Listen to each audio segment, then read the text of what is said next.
Selamat hari Minggu bagi kita semuanya. Bapak Yahweh memberkati.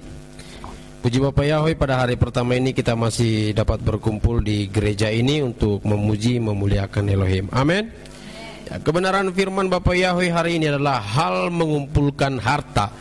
Ya, di Matius 6 ayat 19 dikatakan, janganlah kamu mengumpulkan harta di bumi, dan di bumi ngengat dan karat merusaknya, dan pencuri membongkar serta mencurinya. Saudara pernah mendengar yang namanya lalang dan gandum? Ya, itu perumpamaan ketika Tuhan Yesus menanam gandum, lalu si iblis menanam lalang. Ya, hari ini diibaratkan lagi begini: kumpulkan hartamu di sorga, karena di dunia pencuri mencurinya. Apa harta di sorga, saudaraku? Apa harta kita di sorga? Hah? Apa harta kita di sorga? Harta di sorga, Yesus pernah berikan perumpamaan seperti ini. Waktu aku di penjara, kamu tidak datang mengunjungi aku. Waktu aku lapar, kamu tidak memberi aku makan. Waktu aku haus, kamu enggak memberi aku minum. Iya kan? Lalu salah seorang berkata, bagaimana kami tahu kalau kau lapar? Bagaimana kami tahu kalau kau dalam penjara? Bagaimana itu? Hah? Apa kata firman Yesus? Barang siapa melakukan hal yang kuucapkan tadi terhadap orang-orang kecil ini, sama dengan melakukannya kepada aku, kata Yesus. Itulah harta. Apa tadi harta? Kebaikan. Berbuat apa yang diajarkan oleh Bapak Yahweh, itulah harta. Ya. Tadi malam kami tadi malam itu 2 hari yang lalu itu nonton filmnya begini. Mungkin ada di asrama udah tahu ya.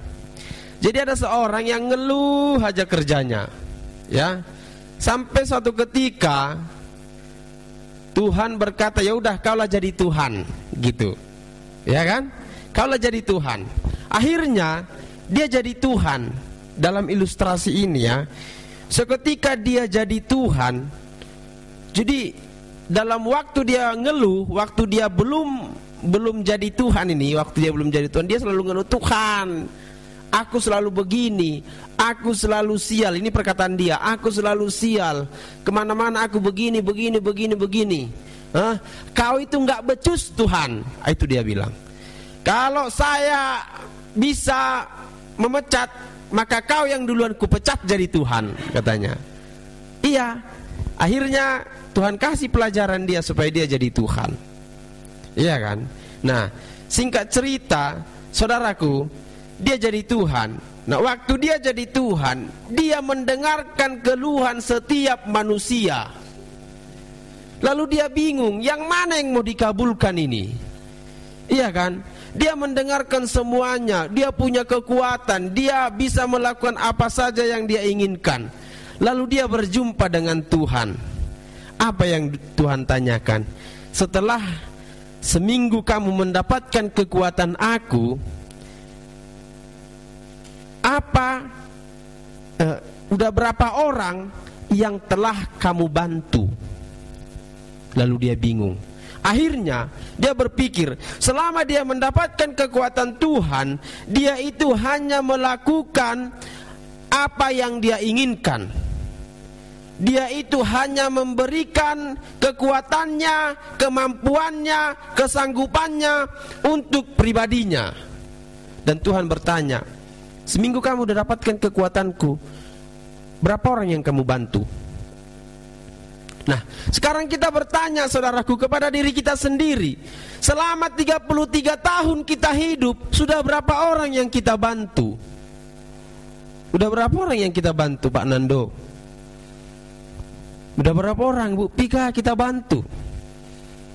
Udah berapa orang kita kasih minum?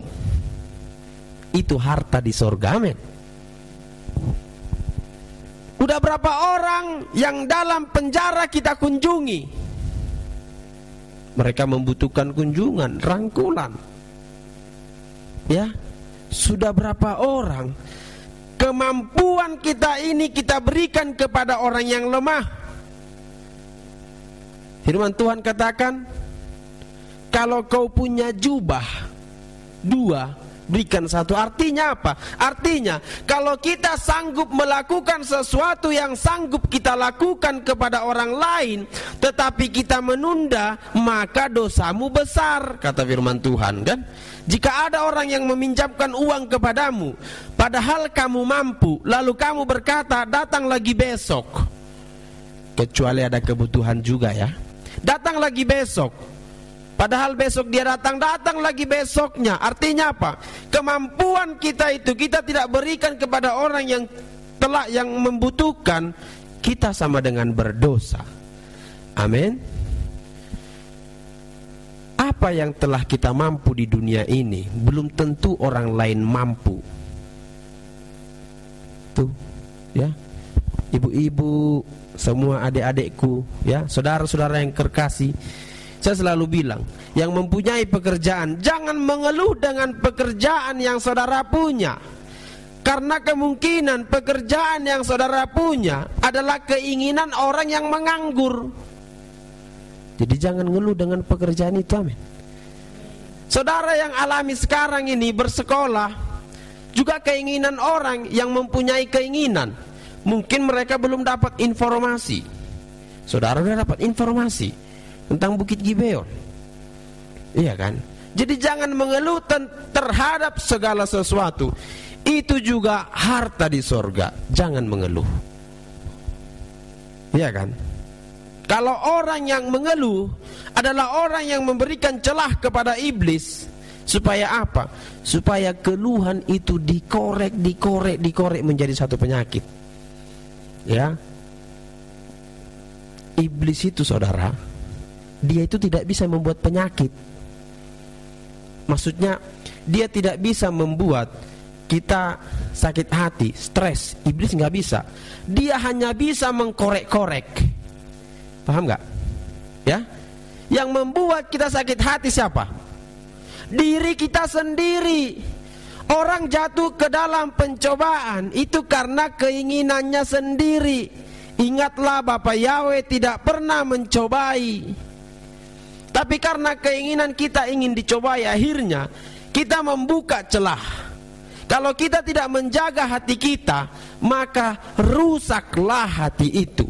Nah, karena sudah rusak, maka dikorek pelan-pelan oleh si iblis. Iya kan? Dikorek, makin besar. Iya kan?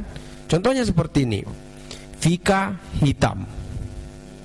Nah, seseorang mengatakan fika hitam. Nah, waktu Fika menganggap hitam itu adalah sesuatu yang hina atau sesuatu yang jelek, itulah yang dikorek-korek iblis. Nah, kemarin kan dibilang kamu hitam, makanya dia sekarang menjauh darimu. Lihat, kawan-kawanmu udah gak ada yang dekat. Karena apa? Karena kau hitam. Kau gak diterima di sini. Karena apa? Karena kau hitam. Nah, itulah pekerjaan iblis. Dia hanya mengkorek-korek yang sudah ada supaya semakin besar. Iya kan? Jadi sekarang tergantung kita, Bapak Ibu Saudara yang kekasih. Mau gak kita membuka celah untuk iblis, atau kita tutup celah ini untuk iblis? Ya. Artinya, saudaraku, harta kita kumpulkan di bumi ini adalah harta sorga.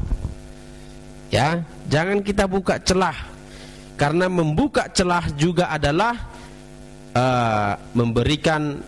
memiskinkan harta sorga. Ya kan? Harta surga apa? Berbuat baik. Ya, harta surga juga apa? Apa yang telah kita lakukan kepada orang lain. Karena kalau apa ya kita sudah berbuat baik kepada orang lain, Itu bisa terjadi kalau kita sudah membereskan diri kita, sudah bisa, sudah mampu dari dalam. Ya, harta di dunia yang kita kumpulkan apa? Apa itu? Hah? Sebagian orang berpikir uang, benar, mengumpulkan uang, mengumpulkan materi, mengumpulkan segala macam yang kita punya. Tapi yang terutama, yang ingin Tuhan tekankan bagi kita, janganlah kita mengumpulkan pujian untuk diri kita, janganlah kita mengumpulkan kehormatan untuk diri kita, janganlah kita mengumpulkan apa lagi, masih banyak kekaguman untuk kita. Ya kan? Untuk apa kita punya uang banyak? Hah? Untuk bisa pamer, untuk membanggakan diri. Itulah harta di dunia. Kita kan mengumpulkan banyak uang supaya dibilang, "Beh, jago do si Turi iba." Apa? Ngertinya? Hebatnya si Turi itu, banyak uangnya. Itu kan, itu poin yang terakhirnya kan. Saudara mau nggak punya harta banyak hidup di hutan? Kenapa saudara nggak mau? Karena singa nggak bisa muji. Iya kan? Benar nggak? Karena hewan-hewan hutan tidak bisa memuji, nggak bisa memuji saudara. Kalau saudara kaya hidup di hutan, iya kan? Saudara mempunyai mobil mewah, mempunyai harta yang luar biasa, saudara posting, saudara berikan di sosial media, tujuannya untuk apa? Kalau tujuannya untuk pamer, saudaraku, hentikanlah. Ya, itu harta di dunia, membanggakan diri, ya kan? Sama yang abang bilang tadi, ya kan? Kita kan punya harta supaya, wah, aku dibilang hebat, aku dibilang luar biasa, aku dibilang dahsyat. Itulah yang nggak boleh, saudaraku. Itu adalah harta dunia yang bisa dicuri iblis dan diobok-obok menjadi suatu penyakit. Ya kan? Bagaimana caranya mencurinya? Ketika Bang Nando menyampaikan kebenaran firman Tuhan, lalu orang berkata hebat, orang berkata luar biasa, lalu Bang Nando menjadi bangga karena itu. Suatu ketika menyampaikan kebenaran firman Tuhan, tidak ada yang memuji, maka akan ciut. Nah, waktu dia ciut, datang iblis nih. Nah, ini iblis senang sekali. Wah, udah ciut itu Bang Nando, ayo mari kita kerja buat iblis. Gitulah, ya kan? Dikorek lagi, jadi sakit hati, makin besar ya. Oleh karena itu, janganlah kumpulkan harta di dunia ini. Apa tadi harta di dunia? Kebanggaan diri, puji-pujian, apalagi mencari hormat, mencari nama. Itu yang nggak boleh. Tetapi saudaraku yang terkasih, perlu kita ingat ya, perlu kita ingat, harta di dunia akan mengikuti apabila cari dahulu kerajaan Elohim. Itu yang utama, saudaraku. Tapi kalau kita langsung fokusnya mencari pembenaran untuk diri kita, mencari harta untuk kita, maka itu tidak akan menjadi kedamaian sejahteraan bagi kita. Mungkin kita fokus kepada harta, tetapi harta itu tidak menjadi berkat bagi kita. Banyak loh orang hartanya nggak jadi berkat. Banyak nggak? Banyak loh orang tidak punya harta juga tidak jadi berkat. Udah nggak punya harta, nggak jadi berkat. Punya harta, nggak jadi berkat juga. Tetapi marilah kita, saudaraku, punya harta jadi berkat, nggak punya harta juga jadi berkat. Amin. Lalu bagaimana caranya? Matius 6 ayat 33 katakan, cari dahulu kerajaan Elohim dan kebenarannya, maka semua akan ditambahkannya kepadamu. Harta di dunia akan ditambahkannya kalau kita cari kerajaan Elohim dan kebenarannya. Nah, harta yang di sorga bisa kita dapatkan ketika mata kita, ayat 22, baik. Ya, ada namanya mata baik. Ini kan Mata adalah pelita tubuh. Jika matamu baik, teranglah seluruh tubuhmu. Ada namanya mata baik, ada mata jahat. Ya. Mata baik, apa itu mata baik? Mata baik. Ada mata baik, ada mata jahat. Ini kalau di bahasa Ibrani, mata baik dan mata jahat ada pengertian tersendiri, ya. Tapi ini nanti kita bahas di dalam kelas. Nah, saudaraku, artinya kalau mata baik bukan berarti matanya yang baik atau matanya yang jahat, bukan ya. Artinya gini, sama seperti matahari. Mata yang mana? Hah? Mata yang ini kan? Hari Senin, Selasa, Rabu, Kamis, Jumat, Sabat, Minggu. Lalu matahari di atas. Jadi tidak semua yang digabungkan itu jadi satu ya. Nah, mata baik artinya kelakuan kita, pandangan kita, pola pikir kita yang baik. Iya kan? Mata baik. Bukan karena ada banyak orang berpikir seperti ini. Mata baik kalau orang sudah melihat sesuatu yang berdosa lalu berdosa, bukan. Lalu bagaimana kita kalau tiba-tiba melihat tiba-tiba kita melihat sesuatu hal yang aneh? Apa langsung berdosa? Enggak. Tapi mata artinya saat kita mendapatkan sesuatu, saat kita melihat sesuatu, bagaimana kita memprosesnya di dalam kepala kita. Iya kan? Kalau kita proses di kepala kita lalu masuk sesuatu yang baik, maka keluarlah yang baik. Itulah harta di sorga. Amin. Bisa masuk negatif, tapi pastikan keluar positif. Ya, bisa masuk. Misalnya gini, masuk ke Pak Janter. Pak Janter, si Restu begini orangnya, begini.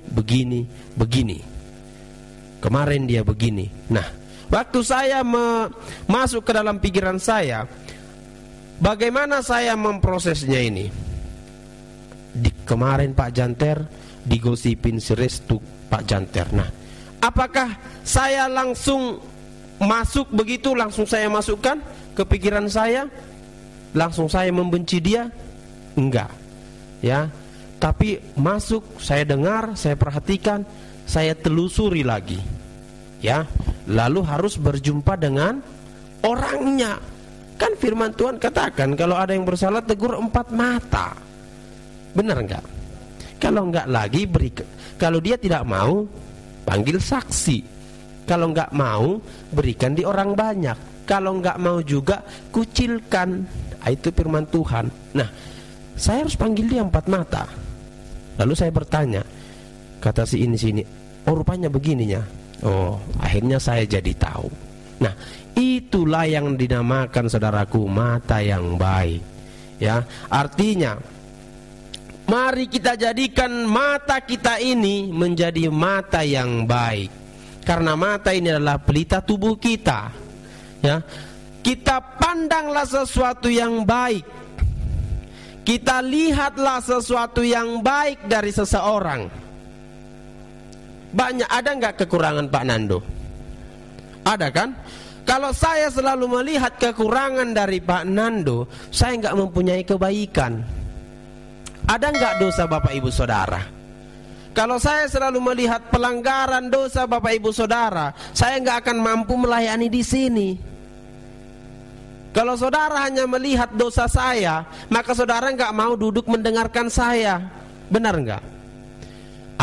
Udahlah. Senturinya itu, janternya itu, udahlah, tahunya aku dia kayak mana. Udah ngertinya aku dia, udahlah. Kalau begitunya nggak akan nyampe kebenaran firman Tuhan. Tapi marilah kita lihat sesuatu yang baik dari orang tersebut. Itu adalah harta di sorga. Bagaimana caranya? Kita selalu memikirkan hal yang baik tentang orang lain. Ada nggak hal buruknya? Ada, tapi hal baiknya dulu pikirkan. Umbar hal baiknya. Kasih tahu kepada semua orang hal baiknya. Ya, jangan hal buruknya saja kita kasih tahu. Ya kan, ini sering kali kita memberitahukan hal buruk orang lain kepada orang lain. Jadi itulah saudaraku, kebenaran firman Bapa Yahweh untuk kita hari Minggu ini kiranya menjadi berkat bagi kita. Biarlah mata kita, tubuh kita menjadi tubuh yang baik. Haleluya. Bapa Yahweh memberkati.